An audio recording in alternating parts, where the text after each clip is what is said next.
supuesto para todo el personal de Globovisión. Me corresponde, por supuesto, preguntarte cómo evalúas el cierre del 2022. ¿Superamos las expectativas? ¿Las cumplimos por lo menos? Bueno, el cierre del país ya a finales del 2022 no parecen, en temas económicos, por ejemplo, no pareciera ser satisfactorio, sobre todo para los ciudadanos. Un dólar que está actualmente casi en 20 bolívares y los salarios se convirtieron, ya eran sal y agua, bueno, prácticamente desaparecidos.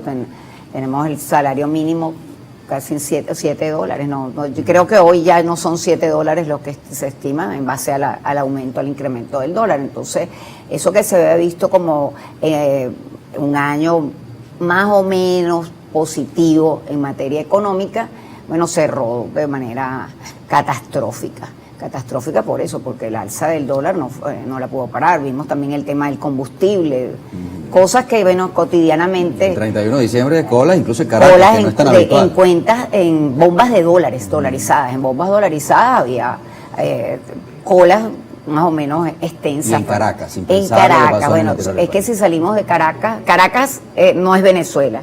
Si salimos hacia Occidente, hacia Oriente, es otra Venezuela, otra realidad que permanentemente sufre todos estos avatares para poder vivir o sobrevivir en este país. En lo que sí quizás podemos coincidir, digamos, todos, es que hay estabilidad política, por lo menos en este momento, o una paz social, como la llama el gobierno. ¿Coincide en eso? ¿Hay tranquilidad en este momento a pesar de esas mareas económicas? No, bueno, no, en realidad no hay conflictividad política. Sí. No hay conflictividad política, no hay eventos electorales, no hubo eventos electorales el año pasado y, bueno, está por supuesto el tema, los diálogos con partes de la oposición venezolana, fragmentados por sectores, pero no tendría, diríamos que el gobierno en esa materia no tuvo ningún inconveniente en el año que acaba de concluir. ¿Y la oposición cómo cierra? Porque al que no le fue muy bien fue a Guaidó, por ejemplo. Bueno, mira, la oposición no es ni el G2, ni el G3, ni el G4, ni Guaidó. La oposición es mucho más que eso. El 80% de los venezolanos no militan en ningún partido político. Sí. No simpatizan con ningún partido político, o sea oficialista o sea de oposición. Yo creo que, independientemente de todo lo que tuvimos que ver, creo que más quienes estamos en el ámbito político y a lo mejor los medios de comunicación, en lo que fue cerrando el mes de diciembre, a lo mejor la mayoría de los venezolanos, como decimos, ni les va ni les viene lo que ocurrió en ese sentido. Creo que deberíamos fijar expectativas en lo que va a ocurrir hoy. Por ejemplo, en la Asamblea Nacional, que es la Asamblea Nacional que está en el país, que opera en el país y que se va a ver las diferencias que hay en el oficialismo. Si continúa, por ejemplo, Jorge Rodríguez o si asume Diosdado Cabello. Eso es un mensaje que la oposición, en lugar de estar fragmentados y diluidos en un conflicto que, repito, ni le va ni le viene al país, ver cuáles son las diferencias que están en el oficialismo.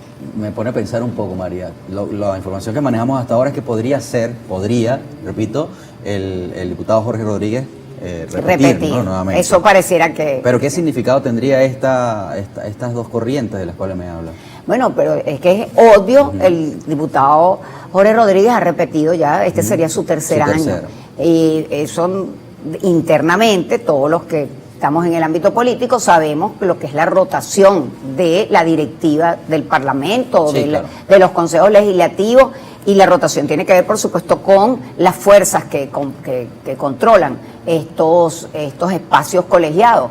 El gobierno puede mantener o no, pero eso también tiene que ver con las facciones internas dentro del oficialismo. Es obvio que si Diosdado Cabello sigue en el banco como un diputado común y corriente y no accede al Parlamento, bueno, ahí hay algo que está dominando. Eso es parte de lo que deberíamos estar evaluando en los sectores opositores, repito, en lugar de estar viéndonos el ombligo.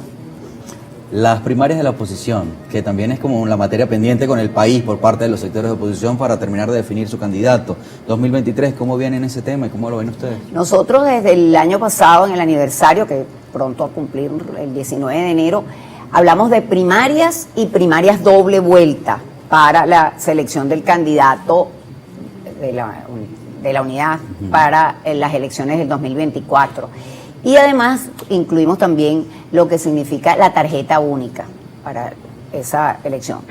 Se nombró una comisión de primaria, dijimos, bueno, no pensamos que la comisión de primaria es una comisión que es respetable, que puede hacer un buen papel, que las primarias no pueden ser las primarias de un sector de la oposición, no pueden ser las primarias del G3, del G4, sino las primarias de Venezuela, que deben ser plurales, que debe tener la participación de todo aquel que quiera, tenga bien participar. ¿Y en eso se ha avanzado? Y bueno, nosotros tuvimos una entrevista con la comisión de primarias, hemos estado participando con ellos y según la información es que se han reunido con todos los sectores o con lo más amplio de los sectores. Por eso es positivo para la diseminación que tiene la oposición. Por supuesto que es positivo, pero repito, el desarrollo de lo que significa las primarias, porque también tenemos que decirlo, lo que ocurrió a finales de diciembre pudiera dejar en una posición a las primarias de minusvalía. Ojalá que eso no afecte a las primarias, repito, porque las primarias deben ser del país,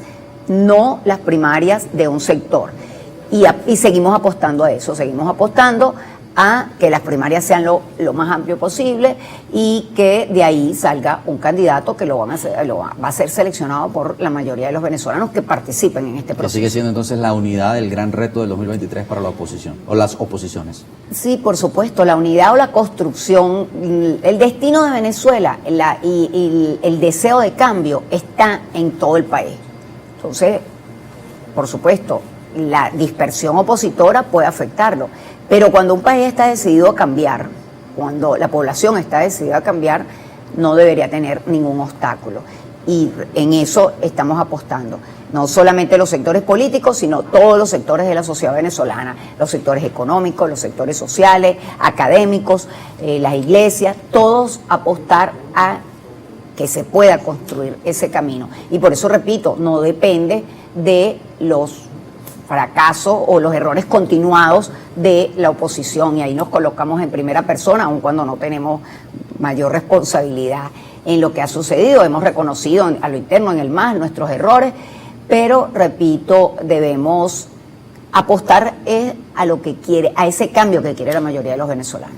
¿Qué debe implicar la reconfiguración política de las organizaciones para el 2023, más allá del tema de las primarias? ¿Qué deben hacer los partidos políticos para conectarse con la realidad de la gente, considerando ese descontento del que usted habla, un 80% en promedio de la población venezolana que no se identifica con las organizaciones políticas tradicionales, quizás algunas que han venido naciendo por allí con unas ideas un poco más renovadoras? ¿Qué debe hacer el liderazgo?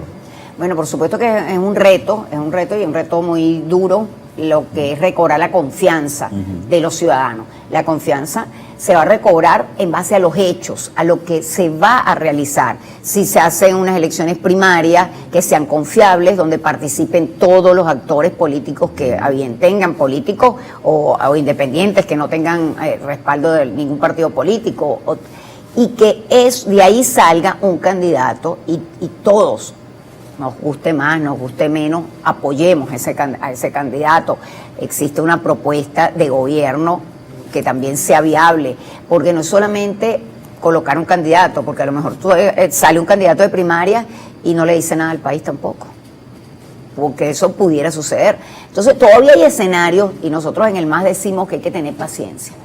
Hay paciencia sin dejar de actuar, pero hay muchos escenarios por desarrollarse, y sobre todo este año, donde hay que estar, midiendo los tiempos y viendo los resultados.